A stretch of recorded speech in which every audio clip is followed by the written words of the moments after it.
सभी जो राजपत्रित अधिकारी हैं उनके साथ विस्तार पूर्वक चर्चा हुई है। उसमें लॉ एंड ऑर्डर के issues, crime, administrative issues, welfare issues, कई सारे विषयों पर विस्तार पूर्वक सभी से चर्चा हुई है। और जो आगे चुनौतियां हैं उस पर हमें क्या कार्य योजना बनानी है, किन विषयों पर ज़्यादा ध्यान देने की आवश्यकता है, आज की जो चैलेंजेस हैं, जो हमारे कुछ ऐसी कमियां रही हैं उस पर भी विश्लेषण किया गया है कि कैसे उन्हें दूर कर सकें, ताकि और भी इस विषय में सुधार हो सके और आने वाले दिनों में पुलिस का कार्य जो है वो और बेहतर हो सके। इसमें हमारे ओर से कुछ सुझाव थे, कुछ अधिकारियों ने अपने अनुभव के आधार पर चीजें बताई हैं और बहुत ही सार्थक चर्चा हुई है और मुझे उम्मीद है कि इसके अच्छे परिणाम आगामी दिनों में नजर आएंगे। तो सर, डिस्ट्रिक्ट में व्हीकल थेफ्ट की और जो पेटी थेफ्ट है उनमें कुछ वृद्धि हुई है, इसीलिए उसके विषय में विशेष तौर पर बीट प्रणाली को और सुदृढ़ करना है। कुछ केसेस में जो रिपीट ऑफेंडर्स हैं उन पे ये देखना है कि कौन कौन से केसेस हैं, उनको तुरंत में बेल मिल जाती है या उन्हें जो है तुरंत में बाहर आके दोबारा वो कर लेते हैं इस तरह की वारदातें। तो हमने ये आदेश दिया है कि उनकी पिछली जो इतिवृत्त है जो है उसको भी कोर्ट के सामने रखें, ताकि उन्हें इतनी जल्दी जो है बेल न मिले और इवन कन्विक्शन के जो मैटर्स हैं, जो कन्विक्शन में सुधार हो,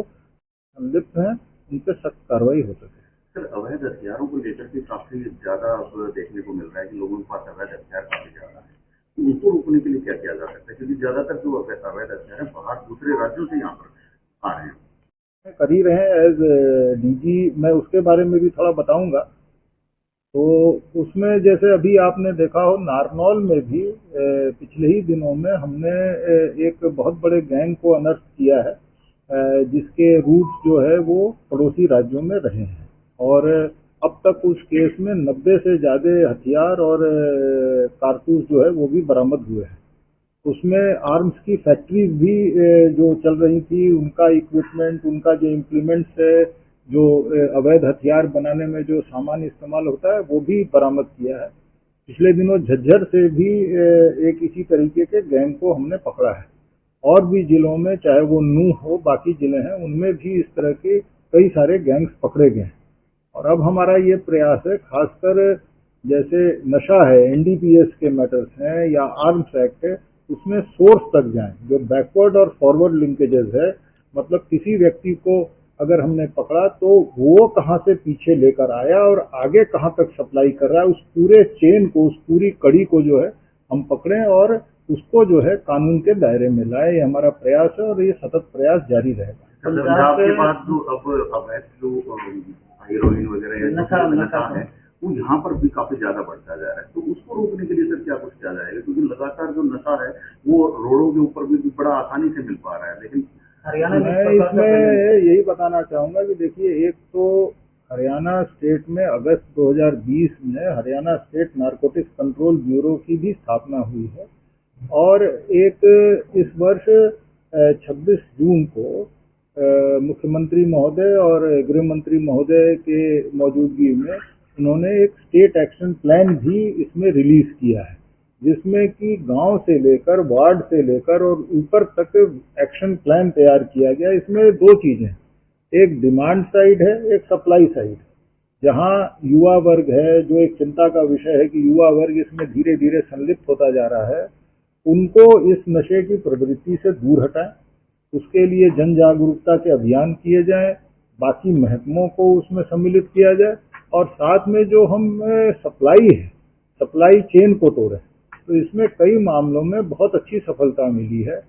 और पिछले दिनों हम लोगों ने एक विशेष अभियान चलाया था आक्रमण करके। उसका पहला फेज और आक्रमण द्वितीय जो हुआ था उसमें बहुत अच्छे परिणाम हुए। पूरे राज्य में एक ही दिन में सभी यूनिट्स जो है उसमें जीओज भी हैं, बाकी भी हैं, इकट्ठे जो है वो एक दिन में सारे रेड करके और काफी मात्रा में उसमें अवैध हथियार नशा के आरटीओ के पास पुलिस फोर्स नहीं होती और पुलिस के पास उसके लिए क्या? नहीं, जो नूह की वारदात थी वो तो इलीगल माइनिंग की थी, वो एक्चुअली Illegal mining ओवरलोडिंग और की नहीं वही थी। है। लेकिन ये जरूर है कि उसके बाद से नूह में भी और बाकी जगहों में भी विशेष अभियान चलाकर कई सारे लोगों को पकड़ा गया है और पुलिस अपनी ओर से जो भी हमारे पास संसाधन है उसको बेहतर तरीके से इस्तेमाल करके आरटीओ के साथ संपर्क करके उनके साथ समन्वय बनाकर और जो माइनिंग स्टाफ है उनके साथ इकट्ठे करके काफी अच्छे परिणाम आए हैं। इसमें आगे और भी कार्रवाई करते रहने की आवश्यकता है। सड़क दुर्घटनाएं जो है उसको रोकने के लिए, सड़क दुर्घटनाएं लगातार बढ़ रही हैं, उसको रोकने के लिए जी, ऐसा है कि इसमें एक आईरैड करके एक प्रोजेक्ट है कि जिसके तहत जो डेटा है हमारे पास उसको एक मंच पर लाकर हम ये प्रयास कर रहे हैं कि जो हमारे ट्रबल स्पॉट्स हैं जहां लगातार वारदातें हो रही हैं, देखिए 3 किस्म की चीजें हैं ट्रैफिक में, 3 E's कहते हैं, रोड इंजीनियरिंग, रोड एनफोर्समेंट और एजुकेशन। लोगों को अवेयरनेस करें कि वो सड़क सुरक्षा जो नियम है उनकी पालना करें। कई जगह रोड इंजीनियरिंग की दिक्कत है, सड़क में ही कोई ऐसी बात है, कहीं कोई टी जंक्शन है या कोई ऐसी स्थिति है जहाँ पे एक गाड़ी दूसरी गाड़ी से, वहाँ इस तरह की घटनाएं लगातार होती रहती है।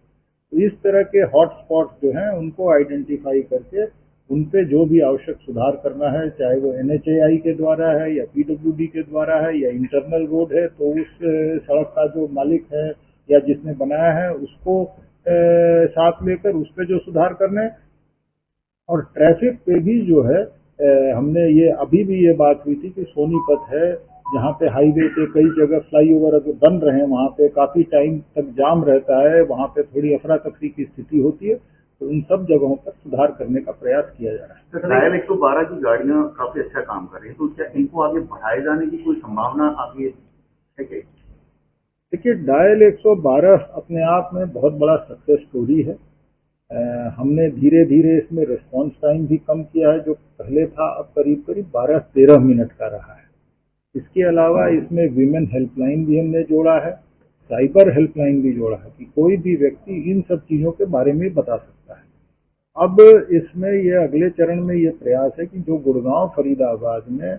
एम्बुलेंस सर्विस है और फायर सेफ्टी का जो फायर इंजन के हैं उसको भी इससे हम जोड़ें, ताकि एक इंटीग्रेटेड वन जो होता है एक हेल्पलाइन पे सभी इस तरह की सुविधाएं मिलेंगी। जहाँ तक आपका प्रयास है, आपका जो प्रश्न है कि